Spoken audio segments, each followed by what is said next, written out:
¿Qué tal amigos, amigas? Bienvenidos a una edición más de Plataforma SB. Soy Eric Rivera y este es un espacio de generación de opinión, de reflexión y análisis sobre los hechos que nos afectan positiva o negativamente a los salvadoreños. En esta ocasión voy a tocar un tema que de alguna manera nos afectará en el futuro inmediato, que tiene que ver con la elección en el año 2019 y cuál es el estado actual del FMLN, del Frente Farabundo Martí para la Liberación Nacional, de cara a ese compromiso histórico de elecciones. Hemos visto una serie de elementos que están de alguna manera incidiendo en la vida política, elementos que tienen mucha relación con la coyuntura política. He notado de alguna forma que el FMLN se ha apartado de esa coyuntura, es decir, ha estado más o menos desapareciendo de la coyuntura política. No es un actor en este momento clave para lo que se maneja en redes sociales, para lo que se maneja en el ambiente público, para lo que se dice en los medios de comunicación. Ha sido relegado de alguna manera a un tercer plano en relación a cómo sí está en el ambiente pues la idea del movimiento Nuevas Ideas, un partido de construcción, e incluso de la candidatura de Carlos Calleja de parte de Alianza Republicana Nacionalista. Habría que comenzar diciendo que este momento histórico del FMLN tiene una especie de parteaguas, digamos, y es lo que sucedió el pasado 4 de marzo en la elección de alcaldes y diputados. Algo que obviamente muchos consideran una debacle histórico-política, una debacle electoral de parte del FMLN, ¿verdad?, que vio disminuido bastante su caudal de votos y por ende también el número de diputados en la asamblea y el número de alcaldías. Era un momento complicado para el partido de izquierda, no solamente por el desgaste político que ha tenido en los últimos 9 años de gestión en el Ejecutivo, ¿verdad? En el primer periodo de Mauricio Funes Cartagena y ahora con Salvador Sánchez Serén, sino que además de ese desgaste hubo otros elementos de coyuntura que le afectaron para llegar a ese momento de crisis, le podría llamar yo, a ese momento de debacle.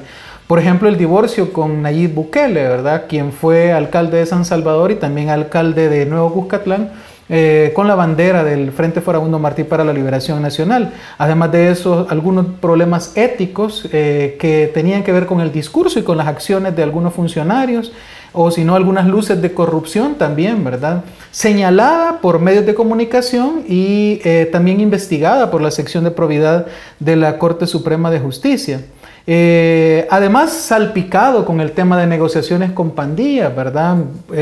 Está claro que en este país la mayor parte de políticos, o quizá todos los políticos, por decirlo de alguna manera, de acuerdo a lo que ha aparecido en medios de comunicación con mucha trayectoria y credibilidad, han negociado los políticos, han dialogado, se han sentado, han platicado y han puesto algunas cosas debajo de la mesa con las pandillas. El FMLN no se vio exento de eso. La coyuntura también sobre la debacle del frente tuvo que ver con lo que se discutía respecto del TPS, ¿verdad? También una política obtusa de represión que es o fue una especie de manodurismo, digamos, del mismo calado que se tuvo en administraciones areneras, ¿verdad? Todas estas cuestiones combinadas con una pobre estrategia de comunicación política de parte de Casa Presidencial, de los ministerios, de las autónomas, hizo que esa debacle se convirtiera en un hecho que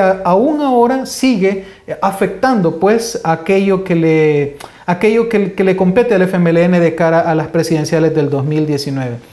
Ha habido otros hechos, pues, ¿verdad?, que de alguna manera son preocupantes a partir de esa debacle. Por ejemplo, la hegemonía que la derecha política tiene en la Asamblea Legislativa y que se prevé, pues, también tenerla en el Ejecutivo en el 2019 si las cosas no cambian, pueden significar una especie de retroceso en cuanto a las transformaciones sociales que perseguía el FMLN. Se ha perdido la territorialidad también, ¿verdad? O el FMLN ha perdido esa incidencia en el territorio debido a, esta coyuntura que lo tiene mal, ¿verdad? Que lo ha hecho entrar en una especie de caos del que intenta salir poco a poco a través de algunas posturas o a través de algunas decisiones que se están tomando en el Ejecutivo.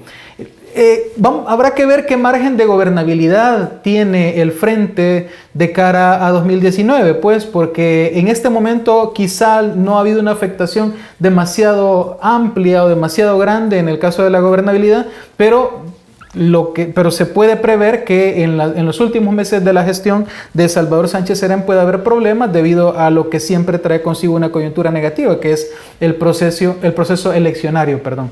Hay que hacerse algunas preguntas fundamentales a partir de ese contexto de cuál es el estado actual del FMLN. La pregunta fundamental en principio para mí sería: ¿qué representa aún el FMLN para el elector salvadoreño, para los ciudadanos?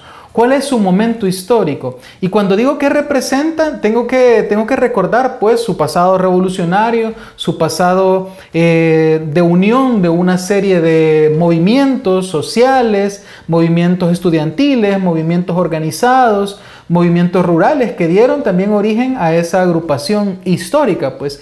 ¿Representa ese mismo FMLN de los años 80 o incluso las agrupaciones que le dieron origen desde los años 70 y 60? ¿Sigue representando lo mismo en este momento? ¿O ya no es algo que haga clic, digamos, con las necesidades de la población? Algunos dirán, por ejemplo, que el FMLN traicionó a su pasado revolucionario y le dio paso al pragmatismo dentro de las decisiones del Ejecutivo, dentro de las decisiones del Legislativo. Algunos otros dirán que el FMLN traicionó también ese ideal que traía consigo históricamente para darle paso a la gobernabilidad, ¿verdad? Al buen gobierno o a las alianzas que de alguna manera pues también terminaron salpicando éticamente al partido de gobierno, ¿verdad? Todo esto también habría que mezclarlo, ¿verdad? Tal vez no es el verbo más adecuado, pero habría que juntarlo de alguna forma con cuáles son las alternativas que ha tenido o que pretende el FMLN impulsar de cara a lo que se viene en el año 2019.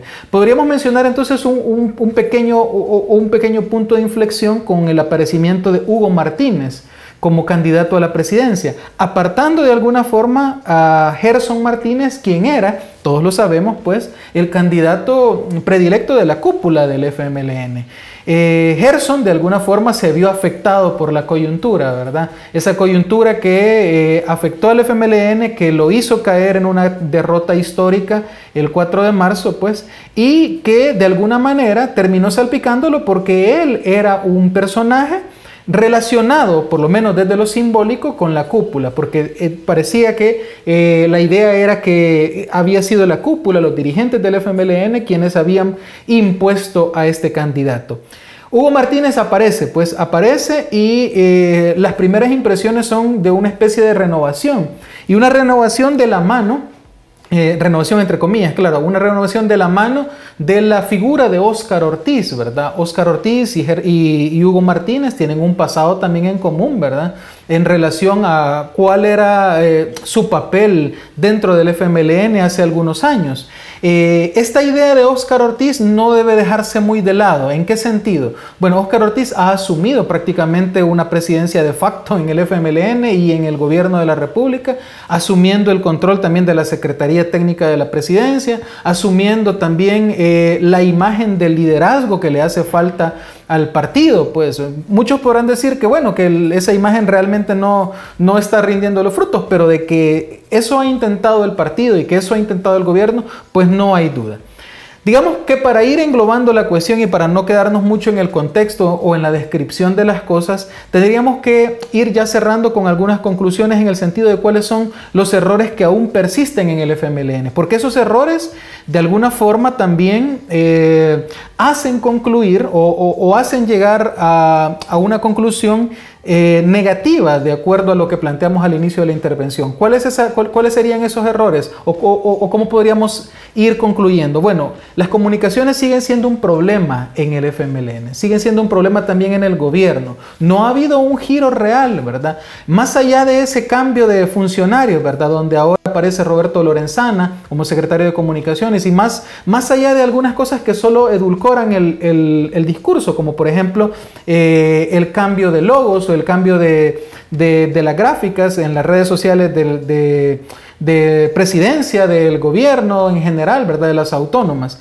También no se ha visto bien, siempre apuntado como error, pues, esa rueda de caballitos de funcionarios. La gente pedía de alguna forma un cambio un poco más profundo en cuanto a la capacidad de los funcionarios, en cuanto a que ellos de alguna forma también se han equivocado, han cometido errores que la gente percibía como garrafales, pero pareciera como que el partido de gobierno solamente hizo dar una rueda de caballitos o solamente cambió posiciones, pero sigue siendo los mismos funcionarios, al margen de un par de cabezas que por ahí rodaron, entre comillas, ¿verdad? Como por ejemplo el ex ministro de Hacienda. Otra cosa también podríamos decir es que pareciera como que existe aún una fragmentación de la cual no sale el partido. ¿A qué me refiero con esto? Sigue viéndose la idea o sigue percibiéndose en el contexto político una idea de que hay un viejo FMLN donde aparece por ahí Lorena Peña, aparecen otros personajes, ¿verdad? Y un nuevo FMLN donde está también el vicepresidente Óscar Ortiz. Esa fragmentación, a mi juicio, dentro del territorio no ha llegado a una conclusión clara. Pareciera como si no existe una idea en este momento definida de quién manda en el FMLN. Uno puede hacer interpretaciones. La interpretación inicial podría ser de que en este momento Óscar Ortiz manda, pero bien sabemos que en política lo que aparece ante las cámaras o lo que hay frente a la televisión, frente a la pantalla, frente al periódico, no siempre es la realidad, ¿verdad? ¿Qué puede representar también la idea de un movimiento como Nuevas Ideas en relación al FMLN? Es decir, este movimiento Nuevas Ideas va a sustituir la idea de un partido progresista, un partido con ideas más librepensadoras. Este movimiento va a sustituir lo que de alguna forma era llamativo para sectores académicos dentro de la izquierda, o el FMLN aún puede retomar ese papel, ¿verdad?, histórico que lo relacionaba con movimientos estudiantiles, con movimientos académicos en la Universidad Nacional, etc. Finalmente, ¿qué podríamos esperar, ¿verdad?, de aquí a este proceso eleccionario del año 2018 que nos llevará a un evento electoral en el 2019? ¿O qué podría hacer el FMLN de cara a lo que se viene? Primero, habría que pensar en asumir un protagonismo en la vida pública. No es posible que se esté hablando de una ley de agua, que se esté hablando de la elección de magistrados en la Corte Suprema de Justicia. No es posible que se esté hablando de una serie de hechos políticos que afectan a la población y el FMLN brilla por su ausencia en ese espectro de la vida pública. Pues brilla por su ausencia porque el discurso es pobre, porque el posicionamiento es pobre, porque no hay realmente quien en el FMLN diga esta es nuestra postura, ¿verdad?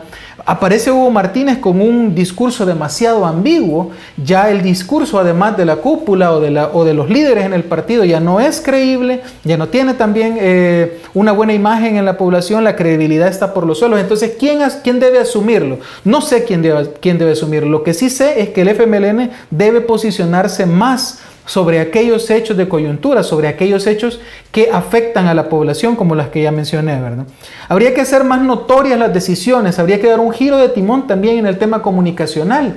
Se están acabando los meses, se está acabando también el gobierno del FMLN y siguen viéndose los mismos errores. Pues ya no se puede pensar en una comunicación tipo meeting nada más, como lo que se me viene a la mente con las decisiones que toman con esto de casa abierta o gobernando con la gente. Pues hay que darle un giro de timón, pero no sé si ya es tiempo. Lo que sí sé es que deberían hacerlo, pero ya no hay tiempo quizá para eso. Faltan muy pocos meses y este plan 10 que de alguna forma está vinculado con la nueva gestión, o la nueva entre comillas, que está haciendo Óscar Ortiz, ¿verdad? Ya no sé si alcanza para generar noticias o para darle como ya dije, un vuelco del timón o una vuelta al timón de las comunicaciones en presidencia. Habría que ser también consciente del estado actual de parte del Frente Farabundo Martí para la Liberación Nacional. Habría que pensar, el Frente debería pensar en la posibilidad de una derrota.